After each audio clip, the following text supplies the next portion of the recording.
Están las cosas y les damos la bienvenida a nuestros dos invitados, dos especialistas, Francesco Tucci, Andrés Gómez de la Torre. ¿Cómo están, caballeros? Gracias por estar con nosotros.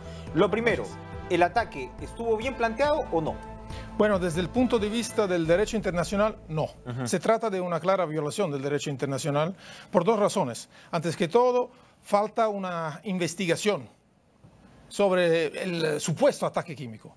Un segundo punto fundamental es que el empleo de la fuerza no ha sido autorizado en base al artículo 42 de la Carta de la ONU por el Consejo de Seguridad de las Naciones Unidas. Ni se trata en este caso del ejercicio del derecho de autodefensa que establece el artículo 51. Entonces falta un sustento evidente.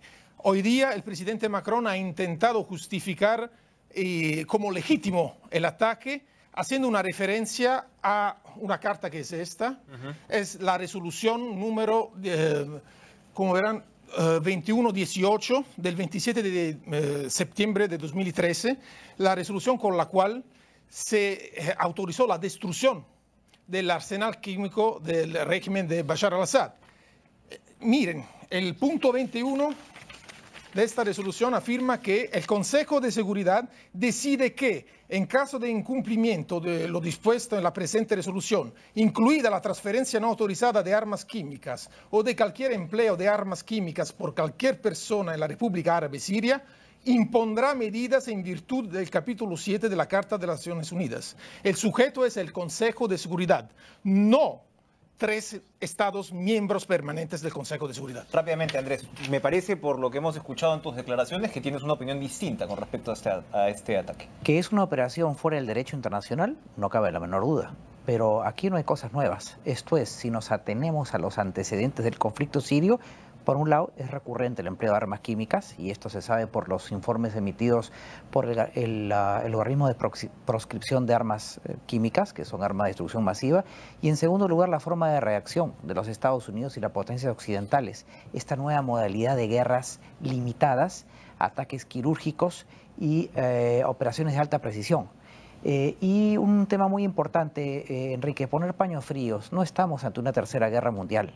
Creo que si bien es cierto que hay hasta 6 o 8 actores dentro del conflicto, yo creo que esta parte o esta fase de la crisis terminó.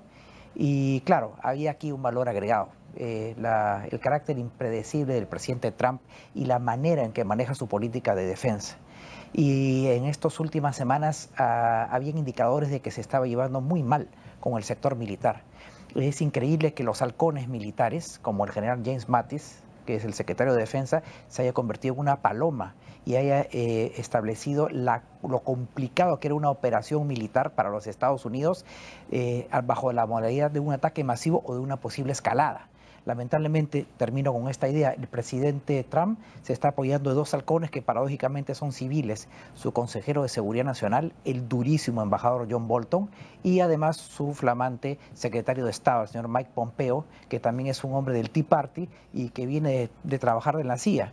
Entonces estamos hablando de que también hay un frente interno en la toma de decisiones bastante complicado. Finalmente, hay que leer un poquito este libro de Fuego y Furia para salir bien espantado de este periodista Wolf, porque si el 10% de ese libro es cierto, Dios nos libre de cómo se están tomando las decisiones en el aparato de seguridad al más alto nivel de los Estados Unidos. Ese libro sobre el Congreso, ¿no? acá en el Perú. Acaba de hablar de actores indirectos, ¿no? Y claro, uno se pregunta, hay una guerra muy triste, tremenda, hace muchísimos años en Siria, una guerra civil, pero ¿es esta, digamos, el foco de la atención, el centro de lo que está pasando, o es el enfrentamiento indirecto entre los bandos de Rusia y los que apoyan a Estados Unidos? El secretario general de Naciones Unidas decía, esta es una nueva guerra fría.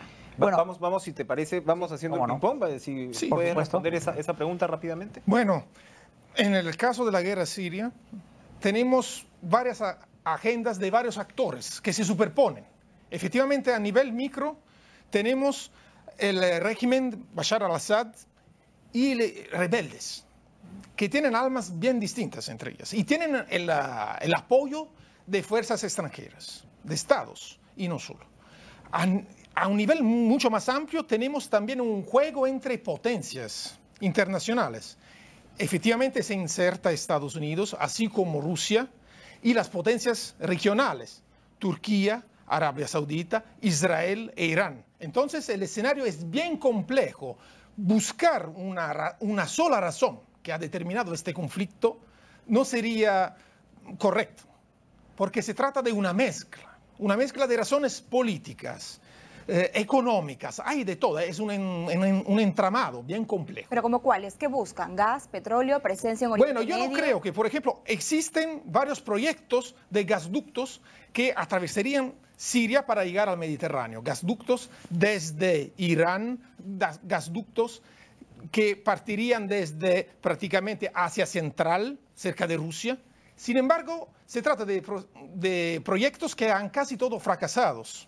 ¿Eso por qué? No por una voluntad que estaba a la base de la idea de tener un gasducto. Entonces, el impulso económico que determina una guerra. Se trata más de un enfrentamiento entre potencias que en su propia agenda no quieren que el oponente, el enemigo, pueda tener una posición relevante desde el punto de vista económico. Hacemos un ejemplo clave para entendernos, Israel. Israel nunca permitirá a Irán de tener un gasducto que llegue hasta el Mediterráneo. No solo por un tema económico, para entendernos, para obtener una salida de su gas, simplemente porque no quiere que su enemigo histórico tenga una ventaja. Entonces es más la agenda política que condiciona varias dimensiones. Rápidamente, Andrés. Sí, sin duda, y también hay aspectos históricos y aspectos religiosos, chiitas, sunitas y movimientos terroristas de distinto calibre, por ejemplo el Hezbollah libanés, por ejemplo el propio Estado Islámico, cada movimiento terrorista con su propia agenda. Y en el nivel general, sin duda que es un tema de pulseo entre dos grandes potencias. Hay que recordar que hay un resurgimiento muy fuerte del poder militar y político de la Federación Rusa, que añora los años de Guerra Fría, paradójicamente con el poder soviético y con el papel que tuvo Moscú. Y luego también hay una lectura latinoamericana, porque el Perú y nuestro país es parte, como miembro no permanente, dentro del grupo de los 10 más 5, de Consejo de Seguridad. Y la Cancillería emite un comentario y una declaración muy interesante, deplorando, en primer lugar, los hechos, proscribiendo el tema de las armas químicas. La Cancillería sugiere la posibilidad de que se produzca en lo que en derecho internacional se llama una comisión de investigación in loco para poder dilucidar realmente cuál es el origen de este tipo de armas químicas y qué grupos las están empleando. Y también, termino, Enrique, hay una posición muy interesante en el Consejo de Seguridad del Perú, que se ha abstenido de establecer una posición clara frente a este faccionalismo que hay entre tres países predominantes del Consejo de Seguridad: Estados Unidos, Francia, Inglaterra y obviamente China y Rusia, ¿no? Entonces hay una abstención clara. Primero, por un lado, por principios, y por otro lado también porque hay otros aspectos en juego. O sea, el Perú tampoco está tan alejado por esta situación especial que formamos parte en condición de miembro no permanente del Consejo de Seguridad de Naciones Unidas. Con esto, sobre la posición de Perú, Enrique, y mucho más, vamos a regresar después de la pausa. ¿Es un ataque justificado? ¿No lo es? ¿Qué problemas internos hay en Estados Unidos, en Francia, en Reino Unido? ¿No es cierto? El Pentágono acaba de anunciar además que llegó al corazón o ha golpeado el corazón del arsenal químico de Siria, ¿no? Del régimen de Bashar al-Assad. Y bueno, se supone, dicen, que no ha habido víctimas mortales. Vamos a regresar con todas estas preguntas a nuestros invitados. Ya volvemos, no se vayan. Volvemos con Francesco Tucci y Andrés Gómez de la Torre aquí en Amayuya. Bueno, la pregunta más importante de este momento es: ¿Rusia va a cancelar el Mundial de Fútbol, como lo están diciendo, ¿no? Ya estaban diciendo que van a sacar los memes de que cuando el Perú llega a un Mundial por fin lo cancela. Más allá de la broma, evidentemente esto tiene mucho que ver con Rusia, ¿no? Rusia claro es de hecho, ahora mismo salía en los medios internacionales que una delegación de políticos rusos ha visitado a Bashar al-Assad. Esta mañana dicen que lo han visto de buen humor, no sé si eso sea cierto o no, pero el hecho es que Rusia juega un papel muy importante en este emplazamiento, en este tablero. ¿Cómo puede reaccionar Rusia de aquí en adelante? Seguro, yo creo que se tratará de una respuesta diplomática. Algunos han hablado de la posibilidad de una respuesta militar. No creo que sea viable algo así, por varias razones. Antes que todo, porque se podría determinar una espiral. No se sabe cómo podría terminar. Eso es el problema también de las intervenciones en el Oriente Medio, propio por el tema que hay muchos actores con agendas propias que pueden determinar una gira, una transformación de lo que se había planeado. Entonces, Rusia no va, creo, a tomar ninguna iniciativa militar. Simplemente se harán iniciativas diplomáticas, como ha pasado en el caso de la tentativa de hacer aprobar una resolución que hubiera tenido que condenar el ataque en el Consejo de Seguridad, que claramente no ha pasado por el veto propio de los 3 miembros permanentes que liberaron, que fueron los protagonistas del ataque. Entonces, seguramente Rusia dará una respuesta diplomática. Un enfrentamiento militar no está cerca a la esquina. Rusia está, Andrés, añadiendo a la pregunta, Rusia sigue, digamos, inscrita en esta línea de que tiranos como Bashar al-Assad también son una contención al radicalismo islámico.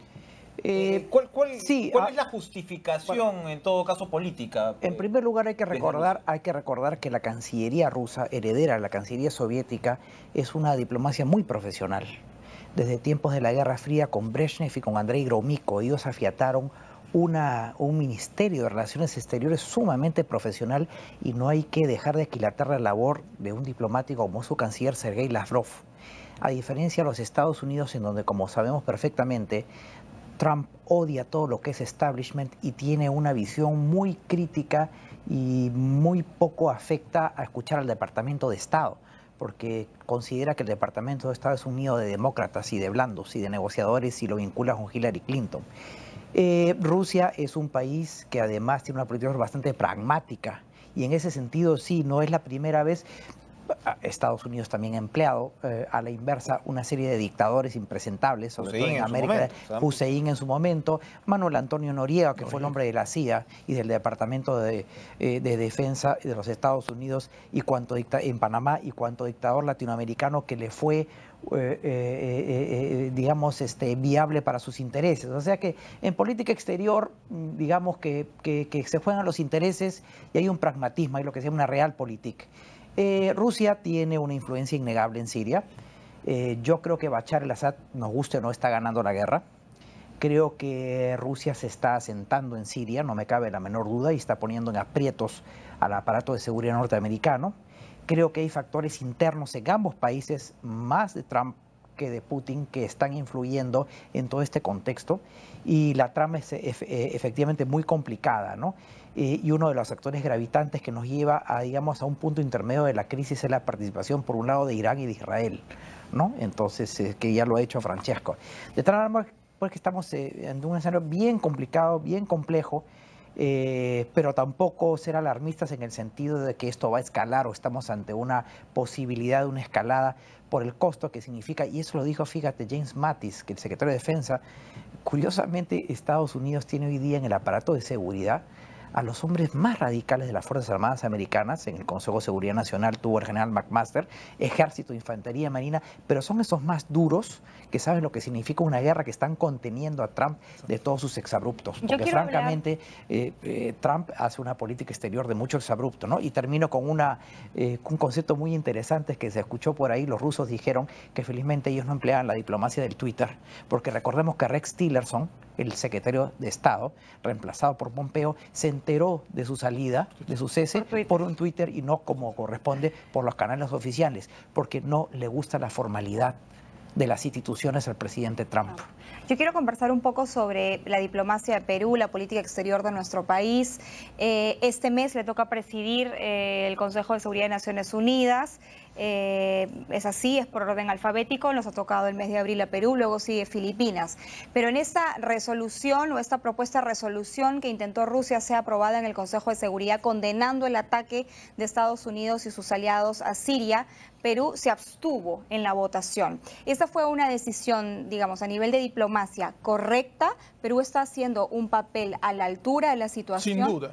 Sin duda, fue la mejor decisión que se podía tomar. Porque presidiendo el Consejo de Seguridad se ha dado un manejo y una credibilidad también al Consejo, sobre todo con el comunicado sucesivo, en base al cual se ha condenado el supuesto el empleo, ¿no?, de armas químicas, así como se ha solicitado a los países indirectamente, a Estados Unidos, Francia, Reino Unido de buscar una solución adentro del derecho internacional, sin hacer otras rupturas como en el caso que hemos visto ahora. Y también fomentando una investigación internacional para efectivamente buscar las pruebas efectivas del supuesto ataque. Porque, miren, una cosa solo quiero añadir, es muy difícil con una investigación atribuir la responsabilidad del ataque. Puede ser que con la investigación se pueda determinar que efectivamente se ha utilizado un agente químico. Sin embargo, la paternidad es mucho más difícil de probar. Se nos ha terminado el tiempo, señores. Muchas gracias, Francesco, Andrés, por acompañarnos esta noche. Muy interesante. Nos han, creo, planteado perspectivas, una perspectiva bastante completa, ¿no? De una situación tan compleja. Y lo que decía Francesco, bueno, en realidad ambos en esa línea, ¿no? No hay una investigación todavía que certifique que efectivamente el gas sarín fue utilizado por el régimen de Bashar al-Assad. Es lo que todos asumen. Pero recién, y para ser puntuales con la información, la Organización para la Prohibición de Armas Químicas recién ha llegado a Siria para hacer esa investigación y no ha podido empezarla justamente por los bombardeos de Estados Unidos y compañía. Vamos a ir a una pausa y regresamos con la palabra de Marco Aurelio Gemelli. Vamos a ver qué tan diplomático está hoy Marco Aurelio, ¿no? En estos días. Ya volvemos. Volvemos.